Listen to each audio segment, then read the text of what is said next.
Менталдык арифметика балдардын ой жүгүртүүсүн өнүктүрүп, эске тутуу жөндөмүн арттырат. Бул ыкма балдардын билим деңгээлин арттырууга зор өбөлгө түзөрүн адистер белгилеп келишет. Балыкчы шаарындагы Жомок бала бакчасында дагы алгачкылардан болуп менталдык математика жолго коюлган. Негизи менталдык математика дегенди биз ойлойбуз да, мына оор болуш керек, татаал болуш керек деп ойлойбуз да, бирок андай эмес экен.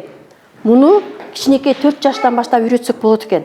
Мына бүгүнкү саак көрсөткөн балдарым, мына 4 ай болду, онго чейин санаганды, абакуста көрсөткөндү, колу менен көрсөткөндү билет, бирок кошкондо кемиткенди эмдиги жыл үйрөтөбүз деп алдыбызга максат коюп атабыз. Анан мен менталдуу математиканын жакшы жактарын айтып көрөйүн деп атам. Жакшы жактарын айтайын деп атам. Эске тутуусу, көңүл буруусу өнүгөт экен мында.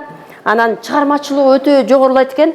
Анан лидерлик сапаттары эң жогорку болот экен. Булар анткени бүт баарын билем дейт экен. Менталдуу математикада адамдын мээсинин эки шарынын экөөсү тең иштейт экен. Ошол мектепке чейинки билим берүү уюмдарында улуттук нарк улуттун оңгусу аталышындагы айлык жарыяланып, бардык бала бакчаларыбызда этнопедагогиканы колдонуу менен сабактар өтүлүп жатат. Ошого жараша бала бакчаларыбыздын бурчтары же болбосо атайын бир бөлмөлөрү ушундай жасалган жатат. Этнопедагогиканы колдонуу менен булар математика сабагын өтүп берди. Математика сабагын менталдык арифметиканы колдонуу менен шаар боюнча ушул бала бакчада атайын Иманалиева Гүлмира деген тарбиячы эжекебиз бар.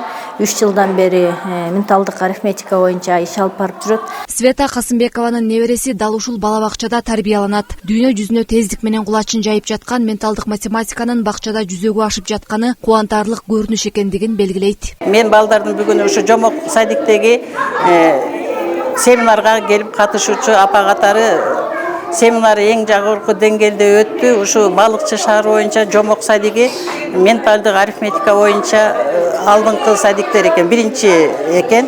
Биз садиктин өткөн семинарына жогорку деңгээлде баа бердик. Улуттук баалуулуктарды сиңирүү менен элибиздин каада салт үрп адатын калыптандырууну кенже курактан баштоо зарыл. Дал ошол себептен мектепке чейинки билим берүү мекемелеринде этно бөлмөлөр ачылып, балдарды өнүктүрүүгө карата жигертүү кадамдар ишке ашууда. Миргүл Жеңишова, Сталбек Саманчиев, Мадина Бакирова, Балыкчы шаары.